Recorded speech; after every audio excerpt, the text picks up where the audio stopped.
বশির আহমেদকে বিনীত অনুরোধ করব বক্তব্য রাখার জন্য। তিনি এডিশনাল ডিআইসি ও পরিচালক অপারেশন মাদক নিয়ন্ত্রণ অধিদপ্তর, জনাব বশির আহমেদ।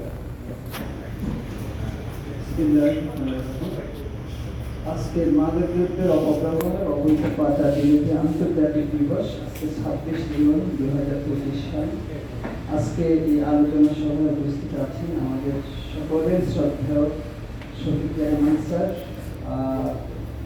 বিশেষ করে স্যারকে বিশেষ শ্রদ্ধা। আমরা যখন বিশ্ববিদ্যালয়ের ছাত্র ছিলাম তখন স্যারের যায় যে পত্রিকাটা সাপ্তাহিক বের হতো, আমরা সবসময় শুধু ওই পত্রিকাটা পড়ার জন্য আমাদের একটা আকাঙ্ক্ষা থাকতো যে অনেকগুলো কলাম সেখানে থাকতো যেগুলো খুবই চমকপ্রদ এবং তথ্যবহুল ছিল। আমরা শ্রদ্ধা জানাচ্ছি। আর উপস্থিত আছেন আজকের অনুষ্ঠানের প্রধান অতিথি মনসুর আহমেদ চৌধুরী, চেয়ারপারসন টিআইবি। উপস্থিত আছেন আমাদের বর্ডার গার্ড বাংলাদেশ থেকে মেজর মোহাম্মদ সলিল আহমেদ, অতিরিক্ত পরিচালক। ডক্টর জাহিদ আহমেদ চৌধুরী বিশেষ অতিথি হিসাবে আছেন ঝলক ফাউন্ডেশন প্রতিষ্ঠাতা। তো আমি প্রথমেই ধন্যবাদ এবং কৃতজ্ঞতা জানাই আমাকে এই অনুষ্ঠানে আমন্ত্রণ জানানোর জন্য এবং সুযোগ করে দেওয়ার জন্য কিছু কথা বলার।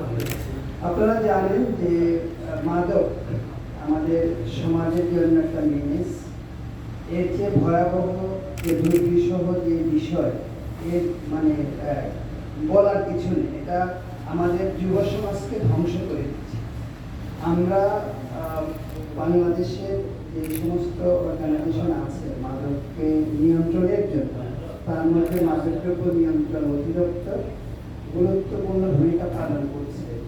তবে আমাদের কিছু লিমিটেশন আছে। আমাদের জনবল খুবই কম। আমাদের সবগুলো জেলায় আমাদের ইউনিট আছে, কিন্তু সব মিলিয়ে প্রায় 2055 জন আমাদের হচ্ছে জনবল। তো এই জনবলের ঘাটতি থাকায় আমাদের অনেকগুলো কাজ করা সম্ভব হয় না, যেটা প্রত্যাশিত। মানুষের জনগণের প্রত্যাশা কিন্তু অনেক, কিন্তু সে প্রত্যাশা মেটাবার জন্য যে সামর্থ্য, সেই ক্ষেত্রে আমাদের কিছুটা ঘাটতি আছে। তবে আমরা বর্তমান সরকারকে আমাদের যে চাহিদা, আমাদের প্রয়োজনীয়তা, এটা আমাদেরকে আমরা বলেছি এবং সদাশয় সরকার চেষ্টা করছি যাতে এগুলো সমাধান করা সম্ভব হয়। তো মাদক দ্রব্য নিয়ন্ত্রণ অধিদপ্তর, আমরা মাদকে তিনটা ভাবে কাজ করি। একটা হচ্ছে যে ডিমান্ডটাকে কিভাবে বাধা দেওয়া যায়, কমিয়ে আনা যায়, সেই জন্য আমরা যে সমস্ত সচেতনতামূলক কাজ আছে, সভা, আলোচনা সভা, ছাত্রছাত্রীদেরকে বিভিন্নভাবে মোটিভেট করা, তাদের কাছে যাওয়া, লিফলেট বিতরণ, বিভিন্ন পত্র পত্রিকায় প্রকাশ করা, বিজ্ঞাপন দেওয়া থেকে শুরু করে প্রিন্ট এবং ইলেকট্রনিক মিডিয়াতে এই সমস্ত বিষয়গুলো সম্পর্কে প্রচার করা হচ্ছে। এবং এনফোর্সমেন্টের মাধ্যমে, অর্থাৎ যারা মাদক ব্যবসা করে, অবৈধ পাচারকারী আছে, তাদেরকে গ্রেপ্তার করা এবং আলামত জব্দের মাধ্যমে আইনের আওতায় নিয়ে আসার চেষ্টা করা হচ্ছে। আর আরেকটা হচ্ছে যে আপনারা জানেন যখন আমাদের ছেলেরা মাদকে আক্রান্ত হয়ে যায় তখন কিন্তু তাদের চিকিৎসার প্রয়োজন হয়। আমাদের দেশে পর্যাপ্ত সংখ্যক চিকিৎসা, যে ট্রিটমেন্ট দেওয়ার মতো ক্লিনিক, হসপিটাল নেই। কিছু কিছু বেসরকারি সংস্থা কাজ করছে এবং আমাদের সরকারি থেকে মাদক দ্রব্য অধিদপ্তর থেকে আমাদের তেজগাঁতে একটা হসপিটাল আছে, সেখানে চিকিৎসা দেওয়া হয়, কিন্তু সেটা পর্যাপ্ত নয়। বর্তমান সরকার আমাদের প্রকল্প দিয়েছে, আমরা 7টা বিভাগে 200 শয্যা করে একটা হসপিটাল তৈরি করার জন্য সরকার অনুমোদন দিয়েছে। হয়তো এটা শীঘ্রই এটা কাজ শুরু হবে। এটা হলে হয়তো আরেকটু আমরা মানুষের সেবা দিতে পারবো।